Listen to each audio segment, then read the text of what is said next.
Lectura del libro del Eclesiástico.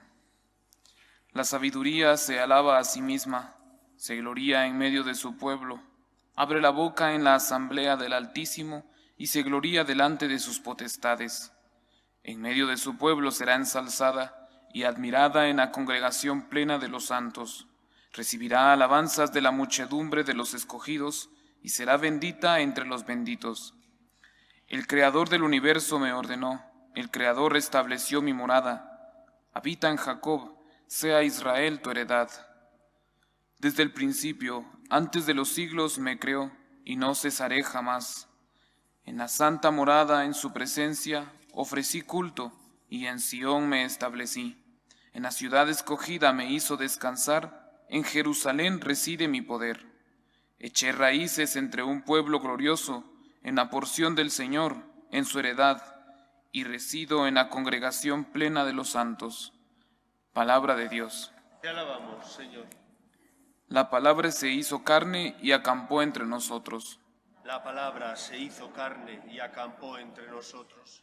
Glorifica al Señor Jerusalén, alaba a tu Dios Sión, que ha reforzado los cerrojos de tus puertas y ha bendecido a tus hijos dentro de ti. La palabra se hizo carne y acampó entre nosotros. Ha puesto paz en tus fronteras, te sacia con flor de harina.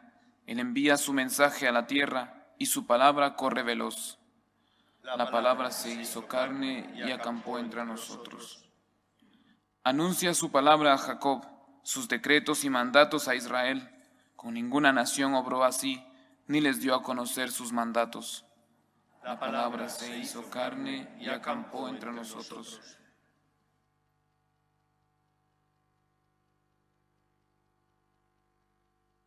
Lectura de la carta del apóstol San Pablo a los Efesios. Bendito sea Dios, Padre de nuestro Señor Jesucristo, que nos ha bendecido en la persona de Cristo con toda clase de bienes espirituales y celestiales. Él nos eligió en la persona de Cristo antes de crear el mundo, para que fuésemos santos e irreprochables ante Él por el amor. Él nos ha destinado en la persona de Cristo, por pura iniciativa suya, a ser sus hijos, para que la gloria de su gracia que tan generosamente nos ha concedido en su querido Hijo redunde en alabanza suya.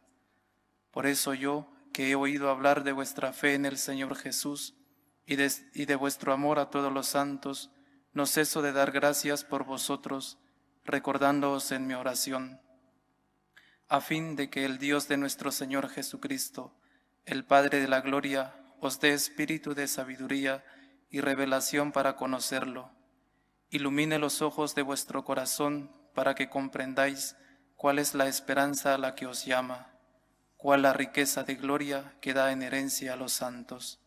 Palabra de Dios. Te alabamos, Señor. Aleluya, aleluya, aleluya.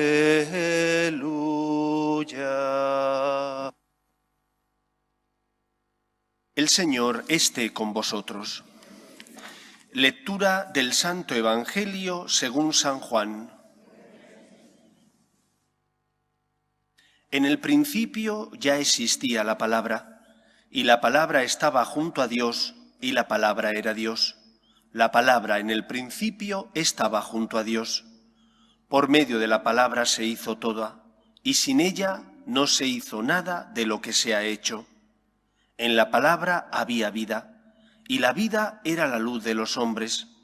La luz brilla en la tiniebla, y la tiniebla no la recibió. La palabra era la luz verdadera, que alumbra a todo hombre. Al mundo vino y en el mundo estaba. El mundo se hizo por medio de ella y el mundo no la conoció. Vino a su casa y los suyos no la recibieron. Pero a cuantos la recibieron, les da poder para ser hijos de Dios si creen en su nombre.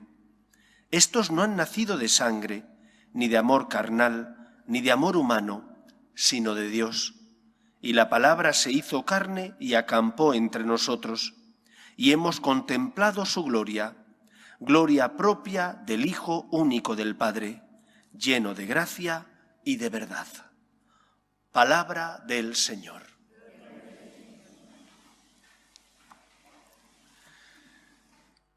A veces algunos quieren interpretar los evangelios siempre de forma simbólica. Es verdad que hay pasajes de los evangelios que quizás tengan un significado simbólico más fuerte, más importante que otros. Pero no podemos leer ni ver los evangelios como si fueran una mera metáfora, como si no fueran real. Dice que la luz vino a los suyos. Y cuando San Juan dice que la luz vino a los suyos, evidentemente está utilizando una metáfora para hablar de la encarnación, pero una metáfora que tiene su base real. ¿Y cuál es la base real?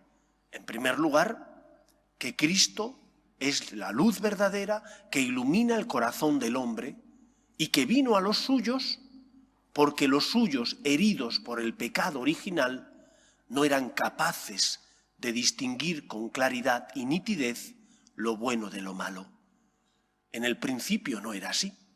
Cuando Dios creó al hombre a su imagen y semejanza, nuestros primeros padres no sentían inclinación al mal, no estaban heridos por el pecado original. Fue a raíz del pecado de soberbia que les hace desobedecer a Dios, cuando quieren ser como dioses, cuando introdujeron el pecado, el mal en el mundo. Y fruto de ese pecado, todo lo que es consecuencia del mismo, la rebeldía contra Dios, la ceguera al no ver ni distinguir claramente lo bueno de lo malo, la debilidad en el sentido de no tener las fuerzas necesarias siempre para hacer lo que Dios te pide. A raíz de aquello, el hombre perdió ese equilibrio, ese estado de naturaleza pura, porque Dios lo creó. Dios te creó en ese estado de naturaleza donde no sentía el ser humano inclinación al mal. Debido al pecado original, ese estado se rompe.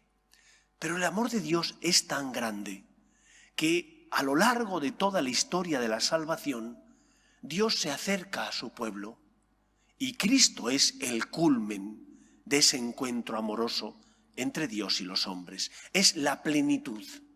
Envía a su Hijo al mundo, Él es la luz que ilumina la vida y el corazón de los hombres.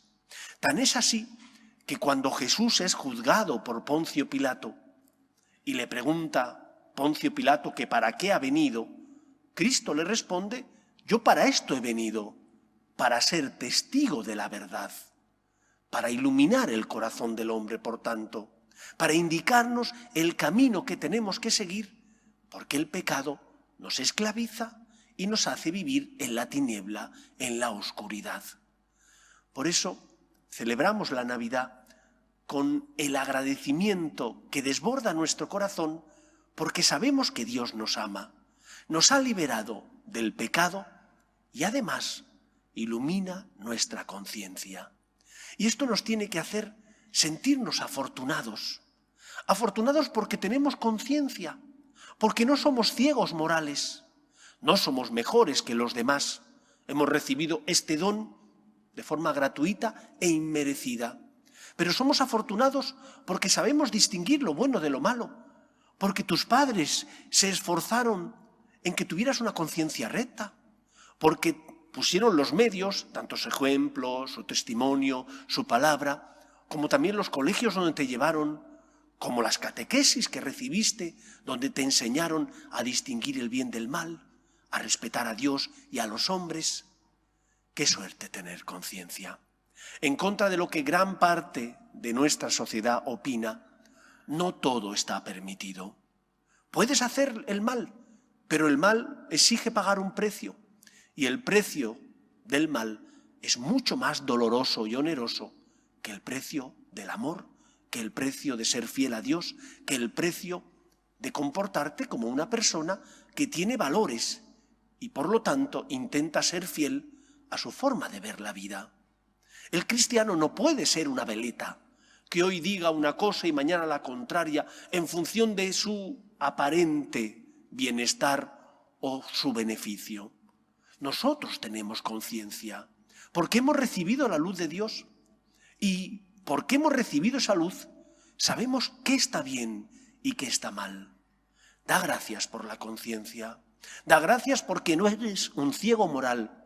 Da gracias porque tus padres se empeñaron en transmitirte esa luz de la verdad que ilumina tu vida y te ayuda a distinguir lo bueno de lo malo. En segundo lugar, corremos un grave riesgo. Un riesgo de que cuando uno tiene conciencia y los demás han bajado el listón moral, te puede parecer que porque tú estás haciendo lo que tienes que hacer, lo que tu conciencia te dicta, estás haciendo una heroicidad. Te tienen que dar medallas. Y no es así. Yo no sé de dónde ha salido esta idea que ahora muchos pedagogos han puesto en práctica y en boga, la de que tienen que premiar el que los hijos, los estudiantes, saquen adelante el curso y que hay que gratificarles. Yo recuerdo cuando, ya peino canas, lógicamente, y yo recibí una educación distinta, pero yo recuerdo cuando yo estaba estudiando la ESO y aprobaba todo, mi padre me decía: no te mereces nada en especial, has hecho lo que debías, has cumplido con tu deber. Cuando hayamos hecho el bien, cuando hayamos sido fieles a nuestra conciencia, cuando hayamos cumplido con nuestras obligaciones, tenemos que dar gracias a Dios porque lo hemos hecho, pero no podemos caer en la soberbia. Es que no hemos hecho nada extraordinario, hemos hecho lo que teníamos que hacer. El problema está en que como puede que nos sintamos como islas, porque los demás han bajado el listón moral tanto que nosotros parece que hemos hecho algo extraordinario. Y no has hecho nada extraordinario, simplemente has cumplido con tu deber y con tu obligación. Da gracias porque sabes distinguir el bien del mal, porque tienes conciencia, porque esa conciencia te ilumina y porque con tu esfuerzo y sobre todo con la ayuda de Dios has podido recorrer bien el camino que tenías que recorrer. No has hecho nada extraordinario, has cumplido con tu deber. Que no nazca en tu corazón la soberbia, el orgullo, el sentirte superior a los demás, porque no lo eres. Eres afortunado, sí. Tienes conciencia y tienes que dar gracias por ella, sí. Pero no has hecho nada extraordinario. Simplemente has cumplido con tu misión, con tu deber, con tu obligación. En cierta ocasión, cuando el Señor intuía que sus discípulos podían tener soberbia u orgullo en el corazón, porque habían hecho algo importante, les dijo: cuando hayas hecho el bien, te tienes que decir: no hemos hecho nada extraordinario, soy un mero siervo, he hecho lo que tenía que hacer. Por lo tanto, demos gracias al Señor porque tenemos conciencia. Luchemos por ser fieles a la misma. Y en segundo lugar, que no nazca en nuestro corazón la soberbia, porque la soberbia expulsa al Señor de nuestra vida. Nos hace sentirnos superiores a los demás, mejores que los otros, y no lo somos. ¿Somos afortunados? Sí, y por eso tenemos que dar gracias, pero no somos mejores que los demás. Es el Señor el que nos sostiene, es el Señor el que ha iluminado nuestra vida. Da gracias porque has podido amar. Siéntete afortunado porque amar es una suerte. Y de esa manera, amando, siendo fiel a la verdad, dando gracias por la conciencia que tenemos y la educación que hemos recibido, podremos ser luz en medio del mundo.